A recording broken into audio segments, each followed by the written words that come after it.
If Marcos was the logical conclusion of the old republic, which was built on a feudal society where a few enjoyed the fat of the land and the many suffered, then the natural extension of our post-EDSA republic, with its monopolistic capitalist model, is Duterte. The internal contradictions of each society bring about the conditions for the emergence of these leaders.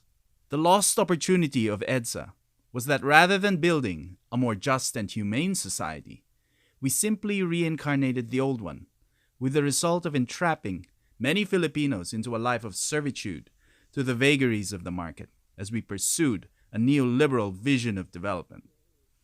Hi there, I'm Doy Santos, and you're on the cusp.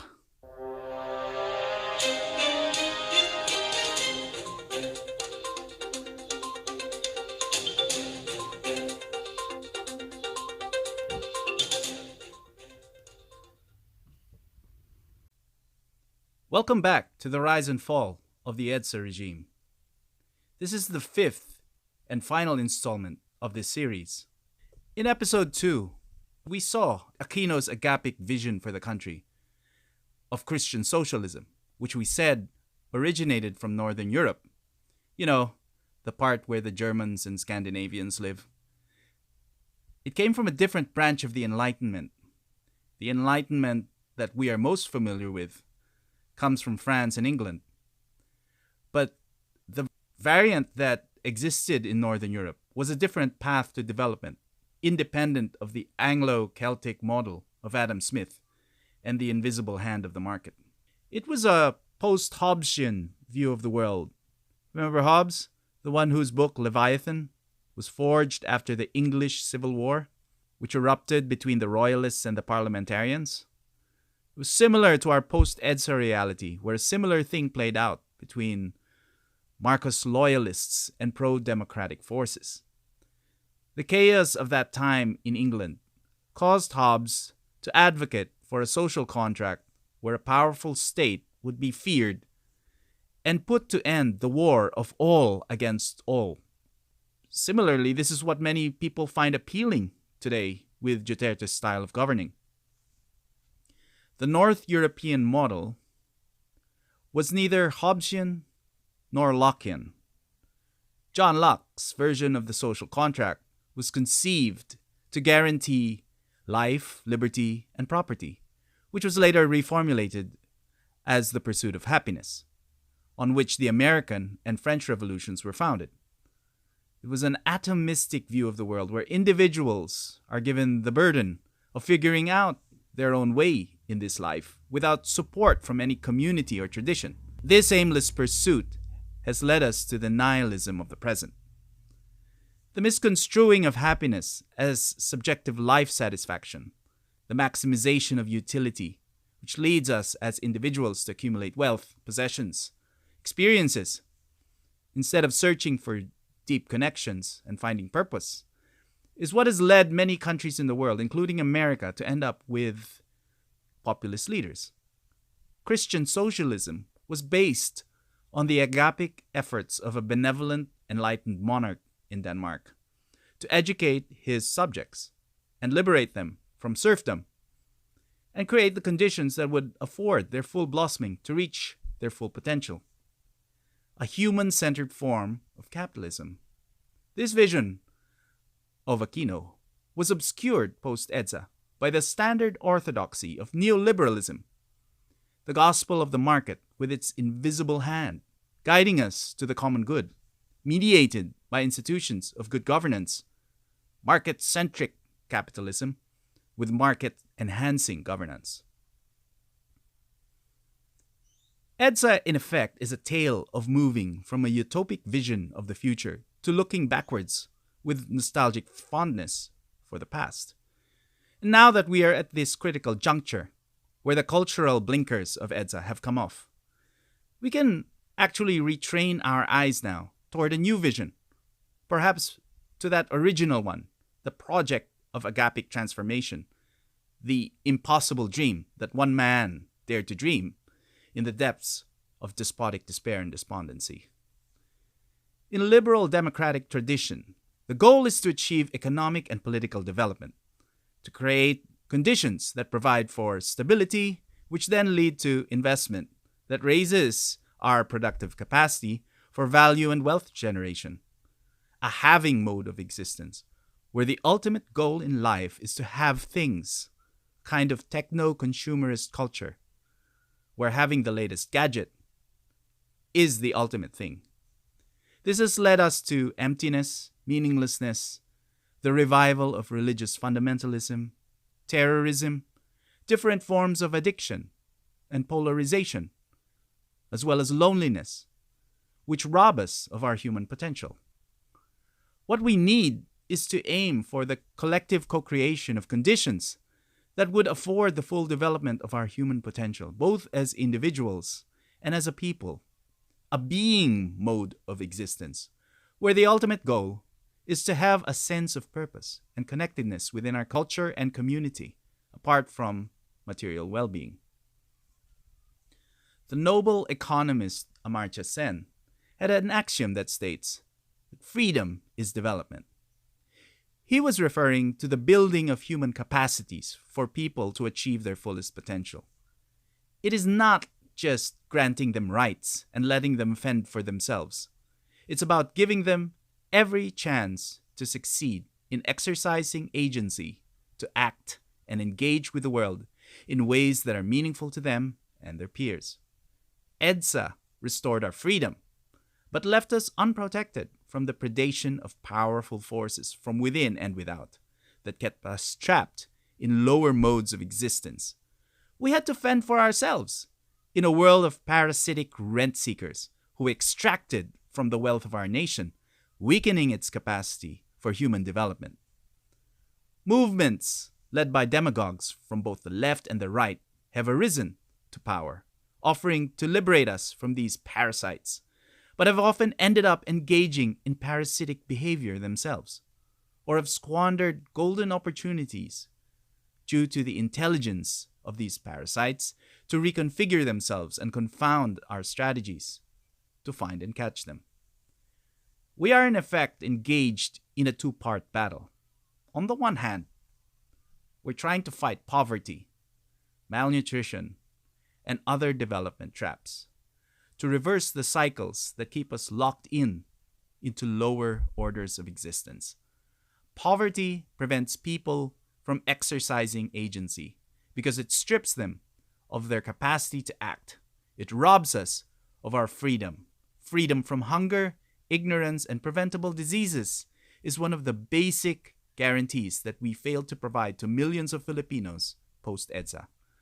It was only recently that the state gained the capacity to provide for welfare payments and better health services, targeting the poorest of the poor in our communities to help alleviate the most extreme forms of deprivation.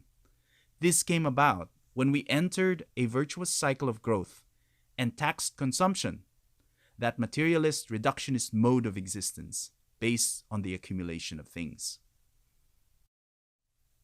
So in effect, the first part of this two-part battle is to fight for freedom from poverty, from malnutrition, and from other development traps. The second part is to fight for freedoms to be able to do things, to improve people's capacity to reach their fullest potential, to avoid the condition spoken of by Rousseau, Jean-Jacques Rousseau, who said, "Man is born free, and everywhere he is in chains." Once individuals and countries, you see, reach the middle income status, this battle becomes the more salient one. As we reach middle income status, as more and more Filipinos enter the middle class, an additional unit of income or wealth fails to provide additional sense of life satisfaction to them. This is what we call in economics as diminishing marginal returns. So that's the two-part battle, to fight for freedoms from and fight for freedoms to. As countries climb up the economic ladder of income and wealth, it's the second part that becomes more salient as more and more people are lifted out of poverty and are given freedoms from as a guarantee. So, this two-part battle to preserve and extend the gains already made towards well-being is situated in a highly complex world with problems that pose significant challenges. These challenges could threaten the gains already made and prevent further gains from occurring. Back in 2016, I wrote about the 5 challenges that the next president would face. I haven't got time to discuss them in detail, but very briefly, here they are. Number 1, the 4th Industrial Revolution. Threatening obsolescence of our labor force. The Internet of Things, 3D printing, automation, drones, driverless cars, robots, bots, machine learning, and artificial intelligence. They all threaten to replace workers. Our factories and call centers are all at risk. With pandemics threatening global supply chains, local sourcing may become necessary, and deglobalization may occur. Number 2, the late demographic shift in our country, placing demands on our resources.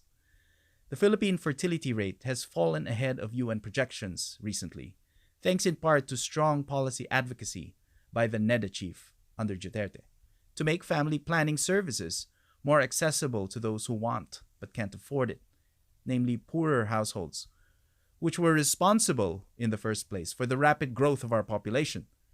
This is why hunger and malnutrition is still a problem in the countryside. Due to malnutrition, the only type of work that children growing up in these households can do, given their lower cognitive abilities, is to be farm workers, to work in low-skilled menial jobs in agricultural and informal sectors. As mechanization takes over the farm, however, there will be fewer opportunities for them to find work. This is why we need to make a demographic shift sooner rather than later. Third challenge is the severity of climate change, which endangers lives and livelihoods. Severe droughts and typhoons, wiping out crops, making it harder to till the soil, killing and displacing people from their sources of livelihood and their places of residence.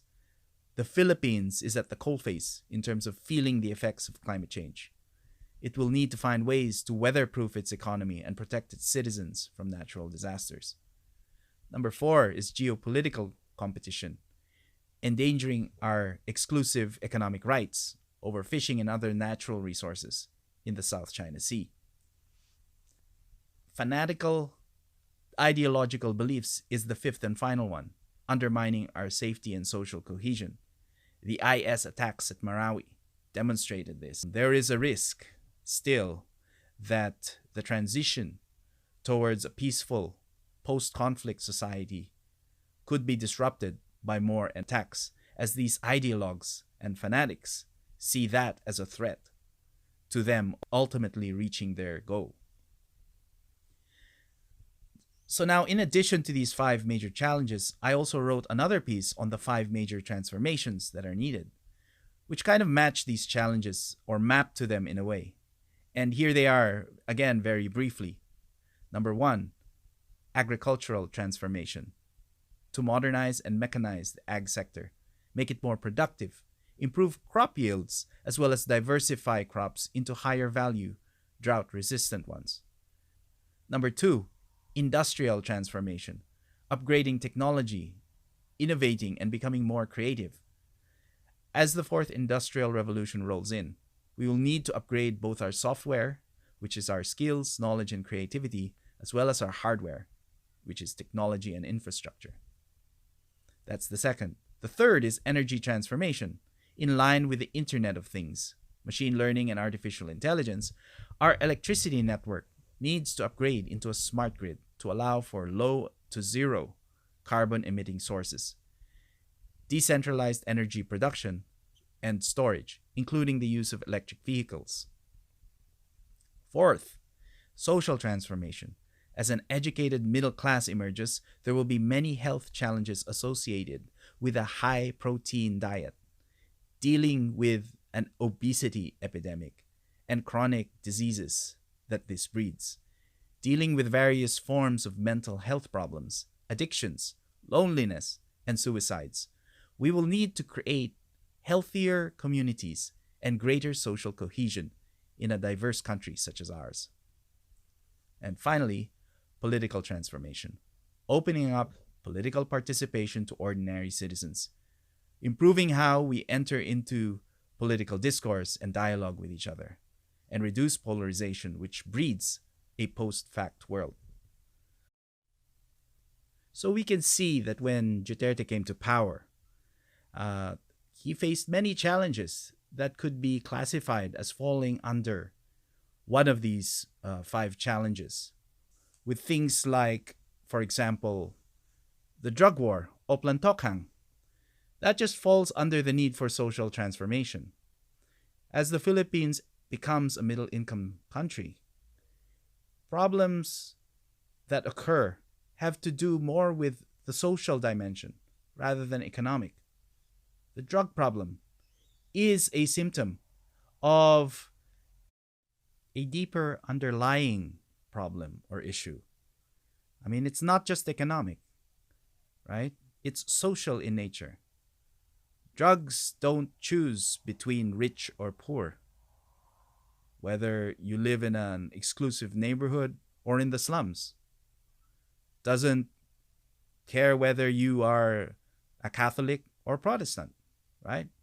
What happens to people who become enslaved to drugs is they enter a process known as reciprocal narrowing, where they lose their agency because they start to think that the options in their lives are limited to a small set of options and that they have no other choice but to engage in certain types of behavior and consuming certain types of substances, which further narrows their options in the future.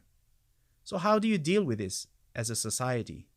How do you address the underlying human problems is the question. Another test that Duterte faced was providing for infrastructure and funding the expansion of social programs in health and education without creating a fiscal crisis. And he did this through the train law and other fiscal reforms. As I said earlier, imposing taxes on consumption, particularly on things like sugary drinks, for example, that cause obesity, or fuel that causes pollution and congestion. I mean, these are things we can argue and quibble about the merits of each and every one of them, but they were situated within the context. We can't avoid the context in which these proposed solutions and actions took place. And then there's the IS terrorism attacks in Marawi City. That falls under the threat posed by fanatical ideologues that try to divide the country, that try to impose their own beliefs on others by force. And of course, we can quibble about the response again, whether imposing martial law on the entire island of Mindanao was appropriate or not, whether it caused, the suppression and oppression of people and prevented them from traveling, this and that. But again, by dropping down to the weeds, we're failing to see, the broader context, the bird's eye view from above.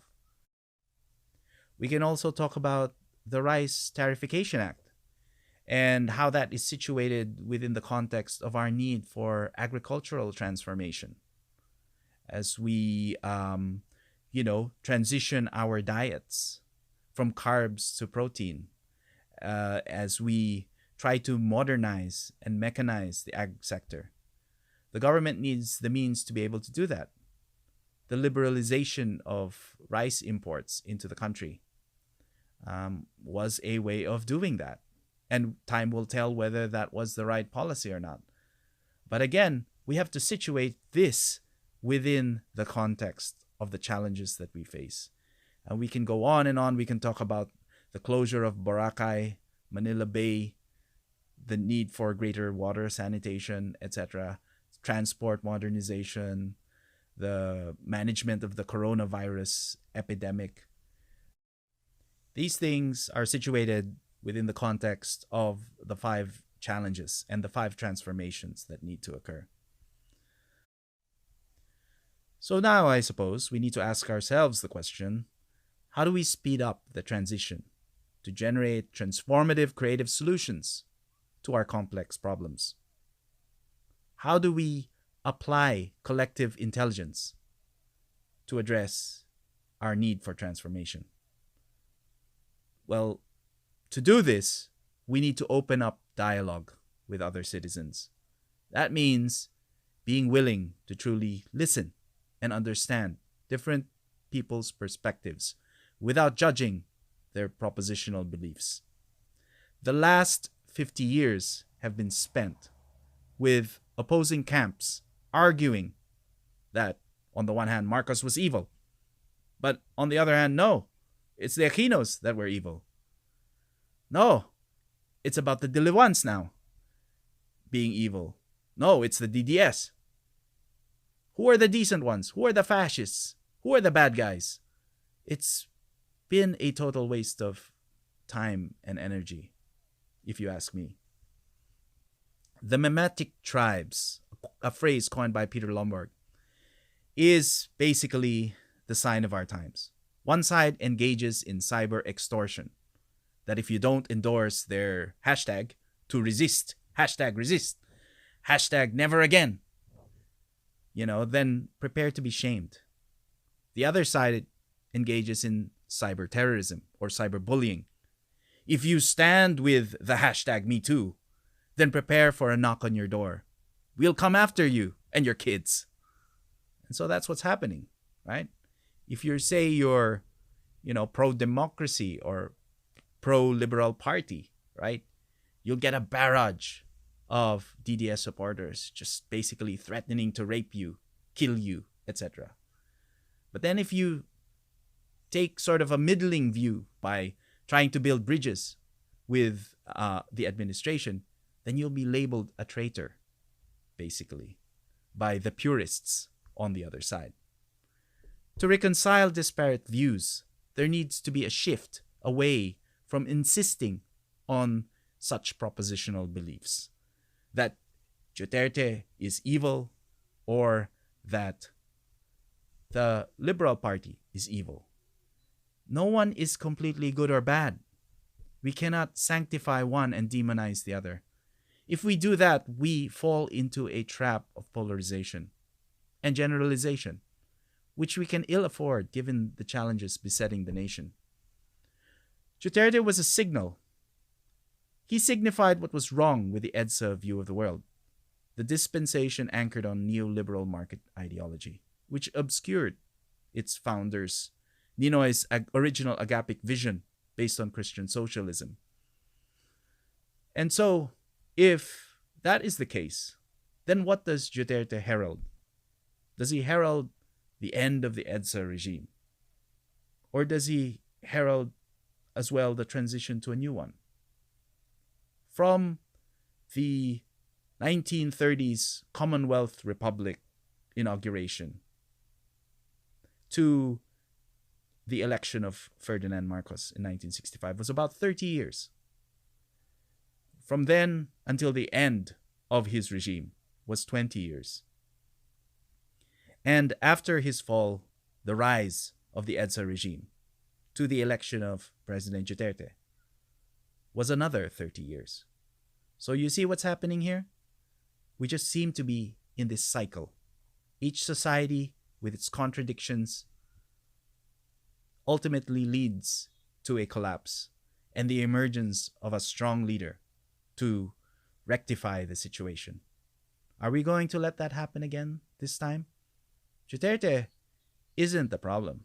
He's just a symptom of the problem. Unless we fix the underlying problems, meet the challenges, and undertake this project of agapic transformation, we are going to be stuck where we are. So, my message to all of those out there on social media who are engaged in these mimetic wars over the internet is to drop your weapons and beat your swords into plowshares. Let's break ground together. Let's create fertile ground for discussion and dialogue rather than attacking and opposing each other, calling each other names, threatening each other, and the like. It's time we put all of that to rest because the challenges of our country are daunting. And so it behooves all of us who care about our country to work together to find collective solutions to our collective problems in a civilized manner, free of the kind of polarizing differences that our propositional beliefs have led us so far. So with that, we come to the close of this series on the rise and fall of the EDSA regime. I hope you've enjoyed the series. I'm going to be starting a new one that will tackle some of the ways and expand further this discussion about how we approach transformation within our culture and communities. But for now, I'd like to thank you for your time and attention, and hope to see you next time on another edition of The Cusp.